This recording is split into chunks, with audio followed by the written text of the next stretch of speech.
잘 읽으셨습니다. 우리 옆에 계신 분 한번 인사하도록 하겠습니다. 말씀 가운데 은혜가 있기 바랍니다.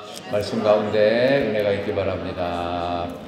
말씀이 여러분의 삶에 큰 은혜로 다가오시기를 소망합니다. 주신 말씀을 가지고 왜 죽이지 않았나? 왜 죽이지 않았나? 라는 제목으로 말씀 전하겠습니다. 사울 왕의 칼에 피해서 쫓겨다니는 인생을 다윗은 계속 하게 되지요. 굉장히 오랜 기간을 쫓겨다닙니다. 거의 10대 시절, 20대 시절, 30대 시절 초반까지 다윗은 오랜 시간 동안 쫓겨다닙니다. 그런 속에서 여기저기 쫓겨다니는 그 장소가 나오는데 오늘은 엔게디라고 하는 광야 혹은 엔게디 황무지 혹은 엔게디 굴 같은 의미입니다. 왜냐하면은 그 광야에 굴도 있고 황무지도 있고 그렇습니다. 그래서 이 엔게디라고 하는 곳에 있었던 에피소드인데 여기에 굴에도 숨은 적이 있어요. 히브리 사람들의 굴은 두 종류가 있습니다. 자연적으로 만들어진 그 자연 발생적 굴이 있고 그 다음에 인공으로 파낸 굴이 있습니다. 인공으로 파낸 굴은 뭐냐면 목동들이 양을 치다가 거기에 와서 이제 은신처가 되거나 혹은 비를 피하거나 혹은 이제 잠을 청하거나 이제 그럴 때 굴을 인공적으로 판 굴이 있는데 어쨌든 이게 인공 굴이었는지 자연적으로 발생된 굴이었는지는 모르겠습니다. 어쨌든 굴에 숨어 있었을 때 숨어 있는 다윗의 일행에 대하여 이제 사울 왕에게 누군가가 또 고자질을 해요. 일러 바쳐요. 여기 숨었다. 근데 이 엔게디라고 하는 그 위치가 어디쯤인가 봤더니 사해라고 하는 그 이스라엘 남쪽 바닷가가 있어요. 그죠? 가보신 분도 있을 것입니다. 머드팩이 세계적으로 유명한 머드 해안이 있는데 그 사해 근처에 절벽이 있는 그런 이제 산등성이 언덕들이 있어요. 그러니까 골짜기라고도 볼 수 있는데요. 거기에 바위와 바위 틈 사이에 있는 엔게디 굴입니다. 그러니까 여기 아마 숨어 있던 것 같습니다. 이 지역은 엔게디 지역은 유실수가 많아서 과일 나무들이 풍성하고 그 다음에 생각보다 물이 많아서 넉넉해서 농작물이 잘 자라는 그런 지역이기도 해서 나그네들이 이 광야를 지날 때는 이 엔게디를 반드시 통과하고 거쳐서 좀 쉬고 먹고 이렇게 좀 쉼을 얻는 그런 지역이기도 했다고 합니다. 어쨌든 이 엔게디 광야 계곡 굴 여기에 다윗 숨었다는 소식에 사울은 즉시 조금 전에 지금 사울은 뭐 하고 있었냐면 블레셋 사람들과의 전투를 벌이고 있었어요. 근데 거기서 돌아오면서 그 이야기를 왕궁에 돌아오는 길에 그 이야기를 들은 거예요. 그러니까 사울이 안 되겠다. 좀 며칠만 있다가 다윗을 잡으러 가야 되겠다가 아니라 즉시로 갑니다. 즉시로. 그러니까 이렇게 힘들고 어려운데 좀 쉬고 싶은데도 불구하고 정말 죄송한 표현입니다. 미친 사람처럼 이렇게 하는 것은 뭔가에 사로잡혔다는 뜻입니다. 거기에 완전히 뭔가 빠져있다. 누군가의 강력한 힘에 의해서 사로잡히지 않고서는 쉬지도 않고 누군가를 이렇게 붙잡기 위해서 달려가기가 어렵습니다. 결국은 사울이 뭔가에 완전히 사로잡혀서 이 광기를 부리면서 다윗을 잡으려고 죽이려고 간 거죠. 사실 이 모습을 보면서 저와 여러분들이 과연 무엇에 사로잡혀 사는지를 한 번씩은 생각해 보셔야 돼요. 여러분은 어떤 맛으로 살고 계십니까? 어떤 기쁨 때문에 살고 계십니까? 제가 얼마 전에 설교할 때도 잘난 맛에 사시는 분이 있어요. 나 잘난 맛에 사는 사람. 대표적으로는 누구냐? 연예인들입니다. 근데 연예인들이 섭외가 안 들어오고 드라마나 영화나 CF라든지 이런 거 뭔가 섭외 안 들어오잖아요. 잘난 맛에 사는 사람들은 그거를 못 견딥니다. 그래서 비극적인 선택을 하는 경우도 간혹 있죠. 그러니까 뭐에 사로잡혔다는 것은 이만큼 위험할 수 있어요. 근데 가장 안전한 사로잡힘이 있는데 그게 바로 하나님께 사로잡히는 일. 하나님의 은혜에 사로잡히는 일. 근데 사울은 은혜에 사로잡히거나 하나님에 사로잡힌 게 아니에요. 뭐에 사로잡혔나? 질투심, 보복심. 여기에 사로잡혀가지고 어떻게든지 이 다윗을 죽여야 되는 거예요.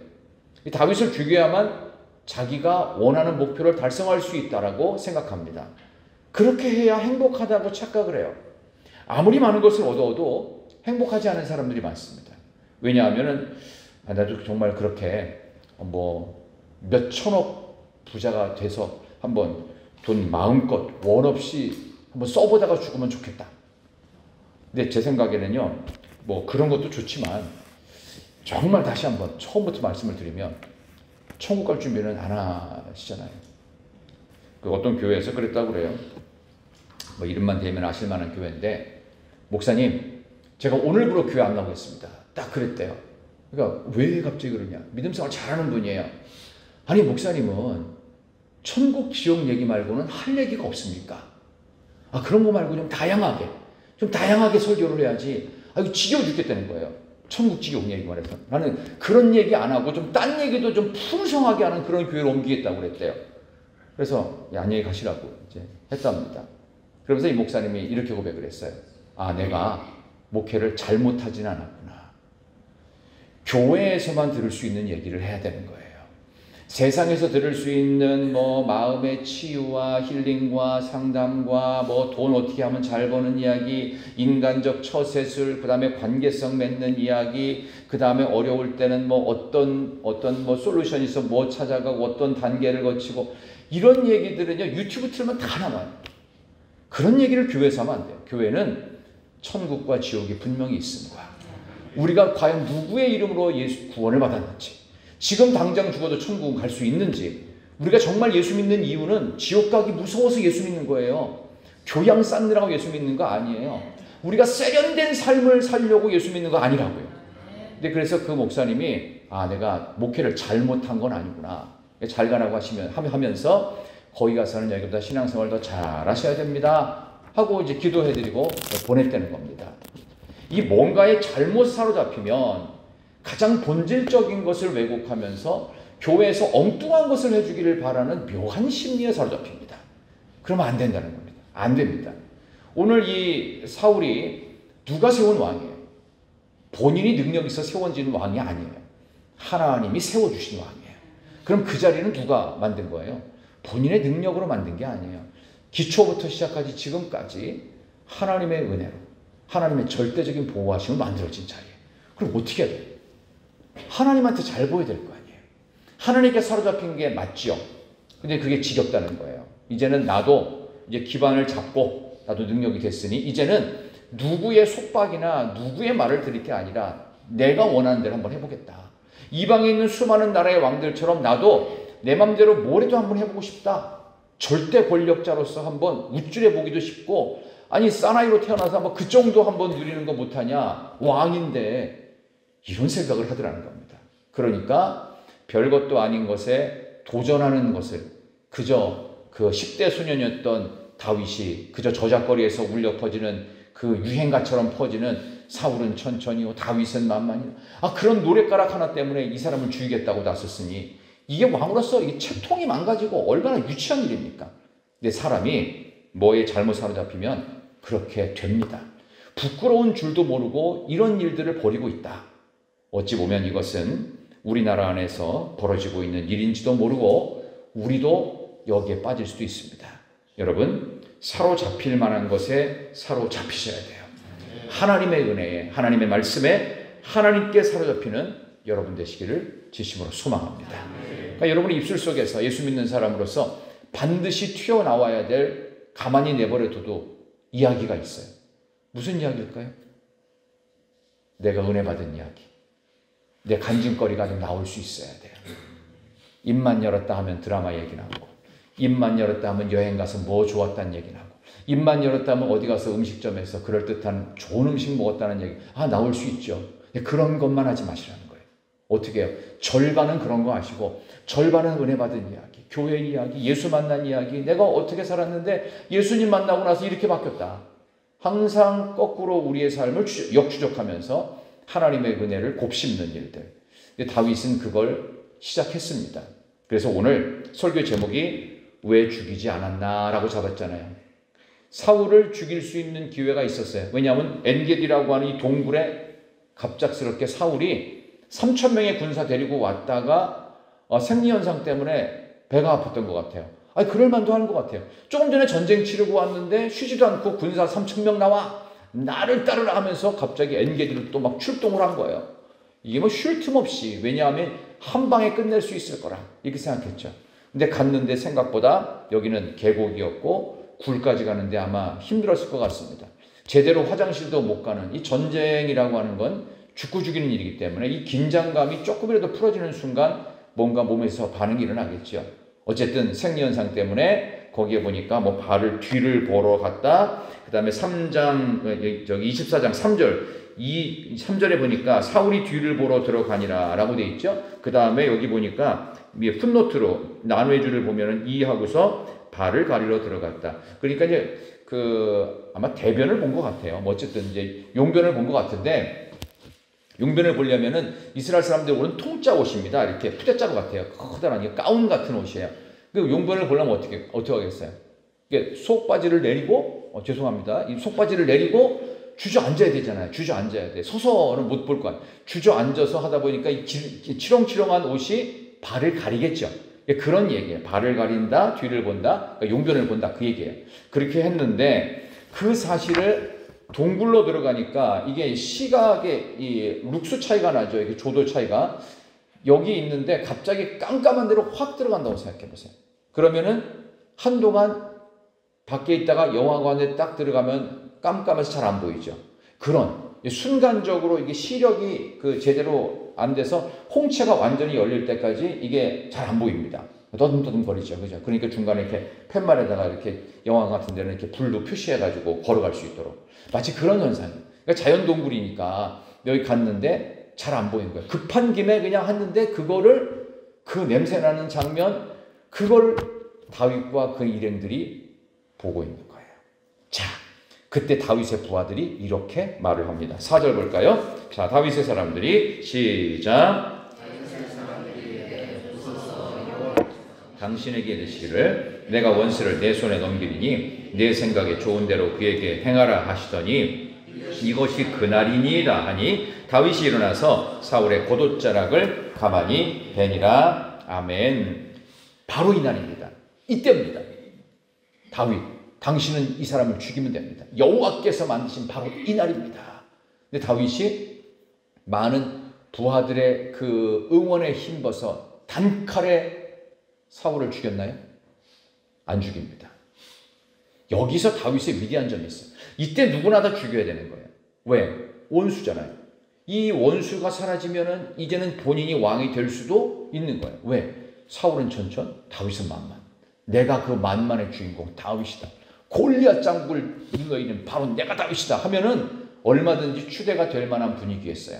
이 시대의 흐름과. 근데 이거를 안 합니다. 이게 믿음이에요. 할 수 있고 해도 되고 많은 사람들의 지지와 응원과 분위기를 탔는데도 불구하고 안 할 수 있는 능력.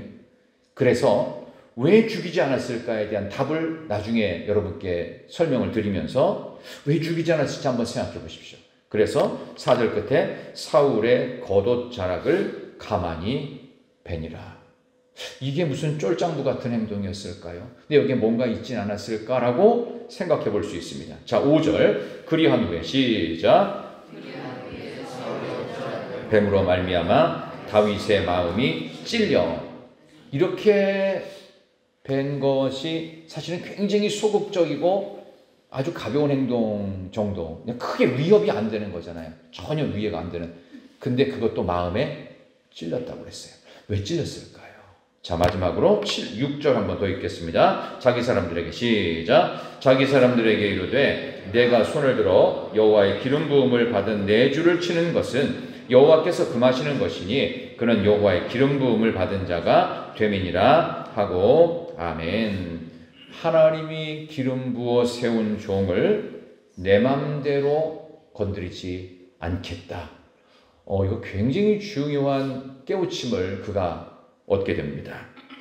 그는 여호와의 기름 부음 받은 자가 되민이라 하면서 7절에 부하들에게 당부를 하죠. 다시 한번 맹세합니다. 7절 시작. 다윗이 말로 자기 사람들을 금하여 사울을 해하지 못하게 하니라. 사울이 일어나 굴에서 나가 자기 길을 가니라. 아멘. 자기 길을 사울이 용변을 다 보고 갈 때까지 절대로 죽이지 마라. 그러니까 본인도 안 했지만 다른 부하들이 저놈을 죽여야 됩니다라고 안 했겠어요? 막 분위기를 선동하려고 했는데 하지 마라. 하지 마라. 손대지 마라. 건드리지 마라. 여호와께서 기름 부으신 자 손대는 거 안 된다. 내 마음이 용납 안 된다. 절대 안 된다 하면서 죽는 것을 막습니다. 왜 막았을까요? 여기에 중요한 비밀들이 숨겨져 있는데 저는 한 두 가지 정도로 답을 내리고자 합니다. 여러분, 예수를 몇 대째 믿느냐, 이거가 뭐 그리 중요하지 않다고 볼 수 있지만 중요할 때도 많습니다. 그러니까 신앙의 연조는 절대 무시할 수가 없어요.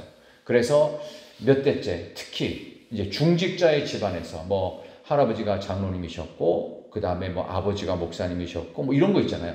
이렇게 뭐 어머니가 권사님이셨고, 그 할머니도 역시 권사님이셨고, 뭐 이렇게 신앙의 연조가 있다는 거, 이거 굉장히 중요한 의미가 있습니다. 이렇게 신앙이 깊은 뿌리가 있는 경우에는요, 웬만해서 이탈을 잘 안 합니다.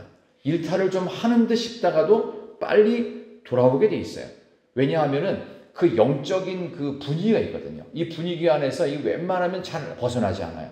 그만큼 기도를 많이 했던 가정이고 영적 분위기를 만들어 왔기 때문에 행여 조금 어긋난 길로 가다가도 잘 돌아올 수가 있어요. 그러니까 여러분들이 기도하는 일들이 여러분 자신만을 위한 것이 아니고, 여러분이 예배 잘 드리는 것이 나만을 위한 게 아니라 여러분들 자녀들에게도 영적인 분위기를 만드는데 굉장한 도움이 된다. 이 영적인 펜스를 잘 치는 작업이다. 근데 다윗은 어떤 집안이었습니까? 하나님의 은혜를 제대로 입은 집안이었습니다. 그래서 다윗도 그 흐름을 갖고 있었는데 사울은 그런 집안이 안 된 거예요. 그래서 이 영적 분위기가 너무 중요하다. 그런 점에서 끊임없이 우리 젊은이들이 기도하는 제목 중에 하나가 뭐냐 하면은 불신 부모, 불신 가족 전도에 있습니다. 그래서 여러분들 가정에서 나 혼자만 교회 다니는 경우가 우리 교회는 많지는 않습니다. 뭐 몇 가정 안 되는 것 같은데요. 혼자 예수 믿는 가정에 혼자만 예수 믿는 것은 굉장히 어려운 일입니다. 왜냐하면 주변에 믿지 않는 사람들과 함께 멍해를 같이 맬 수 없는 일이 너무 많거든요. 그래서 가족이 신앙생활을 같이 하고 있다? 굉장한 축복입니다. 굉장한 축복. 이거 어마어마한 축복이에요. 돈 많은 것보다 더 큰 축복. 가족 전체가 예수 믿는다. 그런 점에서 다윗은 혜택을 많이 입었어요. 근데 사울은 그렇지 못했던 것처럼 보입니다. 본인 마음대로 살아요. 옆에서 아무도 제어를 못하는 정도라면 이게 문제가 심각해진 상황이라고도 볼 수 있습니다. 좋든 싫든 감당이 안 되는 다윗을 지금 사울은 상대를 하고 있는 건데, 그러면 몇 번 창 던졌는데 안 맞았잖아요. 잡으려고 하다가 또 안 되고 계속 그랬는데도 불구하고 사울은 참 잘도 빠져나갑니다. 뭐 그런 정도 되면은 어느 정도 이제 좀 생각이 있으면, 야, 이거 내가 감당이 안 되는 사람인가 보다 하면서 좀 하나님께 와서 한번 기도라도 할 만한데, 아니 사울은 기도를 안 한단 말이죠. 제사장도 있었고 선지자도 있었고 어떻게 이렇게 안 할 수가 있을까 싶어요. 하나님께 매달리지 못하는 그 모습을 보면서 혹시라도 우리의 모습은 아닌가, 그 자리 본인의 능력으로 올라갔고 이 문제는 내가 혼자 해결할 수 있다라고 하는 착각 속에서 사울은 지금 그 가문 전체가 망해가고 있습니다. 이제 25장 읽었으니까 24장 읽었으니까 25장 넘어가 31장으로 끝납니다. 31장에서 사울과 세 아들이 전쟁터에 전부 다 전사합니다. 이렇게 한 집안이 몰살당하기까지 왜 이렇게 멈추지를 못했나, 이런 안타까움이 들죠. 근데 잘 보면 사울은 다윗을 죽이기 위해서 죽음의 창 던지는 일을 멈추지 않았습니다. 근데 다윗은 어떻게 했어요? 죽일 수 있는 기회인데 그 칼을 쓰지 않습니다. 할 수 있어도 안 할 수 있는 능력 있는 사람과 할 수 있다고 제 멋대로 하는 사람의 차이는 극과 극입니다. 하나님이 어느 쪽을 원하실까요? 순종이란 내가 하고 싶고 할 수 있어도 안 할 수 있는 용기가 순종입니다. 때로는 하기 싫고 원치 않고 모두가 반대할지라도 하나님의 뜻이라면 할 수 있는 것도 순종입니다. 여러분은 어느 쪽이세요? 나는 내가 원하는 걸 하고 싶어요. 나는 주님과는 코드가 안 맞아요. 그러니까 일단 하나님 안녕히 계세요. 일주일 후에 뵐게요. 일주일에 올 테니까 어쨌든 나는 세상에서 뭐 어떻게 내 마음대로 살 동안 그냥 내버려 두세요. 그리고 필요하면 와서 회개도 할 것이고 필요하면 헌금도 할 것이고 봉사도 하겠습니다. 그리고 주일날 떠날 때는 하나님 일주일 후에 뵙겠습니다. 이런 식으로 양다리 걸치는 신앙의 대표적인 사람, 사울이라고 볼 수 있어요. 그럴듯하게 뭐 제사도 드려받고 했지만 본인의 이 질투심에 대해서는 왕으로서 내 마음대로 하겠다는 그 뜻이지요. 사울의 옷자락이 베어졌습니다. 이 5절을 보면은 사울이 가만히 벗어놓은 옷자락만 벤다고 하는데, 벤다라고 하는 이 단어 자체가 원래 할례라는 단어를 쓸 때 똑같은 동사를 써요. 이 할례라는 게 뭐죠? 내가 그 자리에서 죽었다라는 뜻입니다. 모든 것을 상실했다. 그러니까 결국 바로 이 엔게디 황무지에서 나중에 본인이 무덤이 됩니다. 본인이 죽어야 될 자리를 미리 경험하는 듯한 그런 느낌으로 이제 가죠. 그러니까 24장과 31장이 동일한 장소에서 그런 옷만 배웠는데 장차 하나님의 뜻에 끝까지 거역한 사울을 하나님은 거기서 무덤을 만들어 버리십니다. 무서운 일이죠. 그러니까 우리가 믿음 생활을 하고 또 세상을 살아가면서 느낄 수 있는 가장 중요한 것, 내가 하고 싶은 거 다 못하지요. 오늘 기도하신 천민 집사님, 하고 싶은 거 다 하고 사나요? 이렇게 하려다가 이렇게 하는 거예요. 하고 싶은 거 다 사실은 못해요. 솔직히 누구든 하고 싶은 거 다 못해요.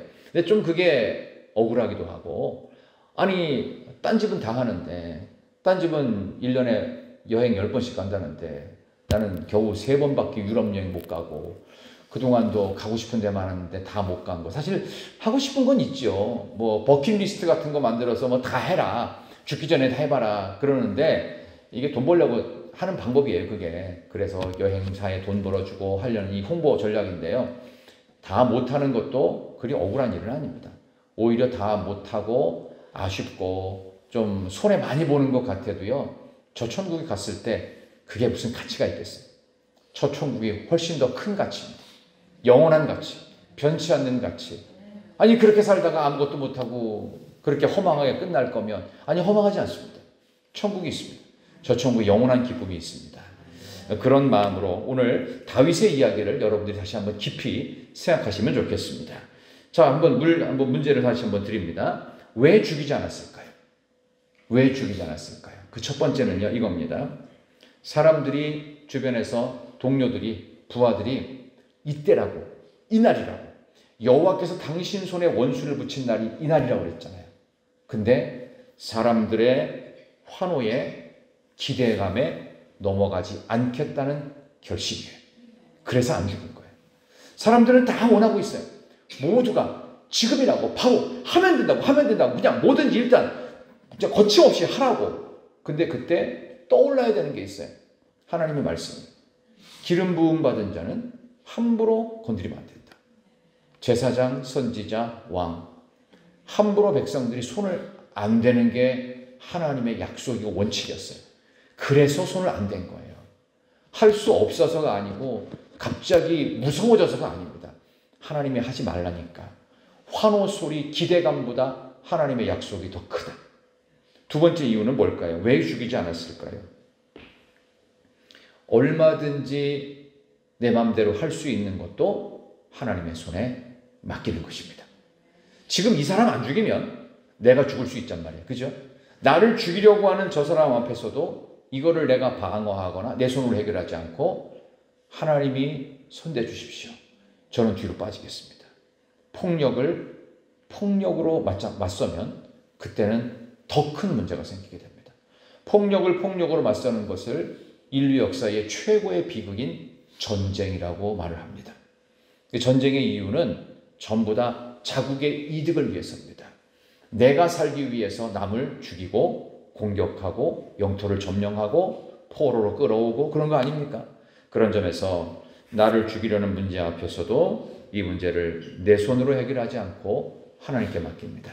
그래서 다윗의 모습은 예수님의 십자가 모형이라고도 할 정도로 다윗은 위대한 칭찬을 받기도 했습니다. 아무리 그게 옳고 확실하다고 해도 뭔가를 내가 방어하거나 행동하는 수단이 폭력적이 되잖아요. 그럼 폭력적이 되는 그 순간 기독교적인 가치에서 완전히 떠나버립니다.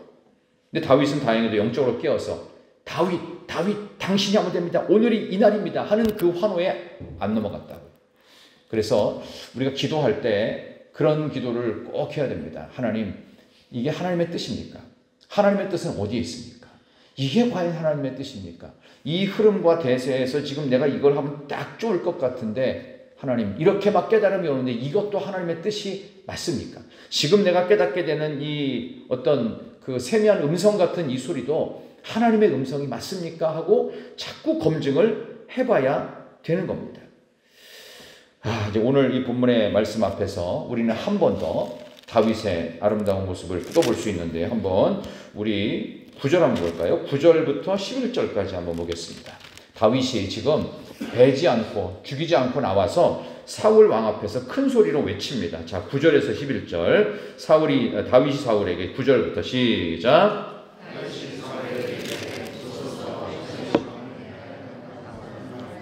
사람들의 말은 왕을 어찌하여 들으시나이까? 오늘 여호와께서 굴에서 왕을 내 손에 넘기신 것을 왕이 아셨을 것이니이다. 어떤 사람이 나를 권하여 왕을 죽이라 하였으나 내가 왕을 아껴 말하기를 나는 내 손을 들어 내 주를 해하지 아니하리니 그는 여호와의 기름 부음을 받은 자이기 때문이라 하였나이다. 11절 내 아버지여 보소서 내 손에 있는 왕의 옷자락을 보소서 내가 왕을 죽이지 아니하고 겉옷자락만 베었은즉 내 손에 악이나 죄가가 없는 줄을 오늘 아실지니이다.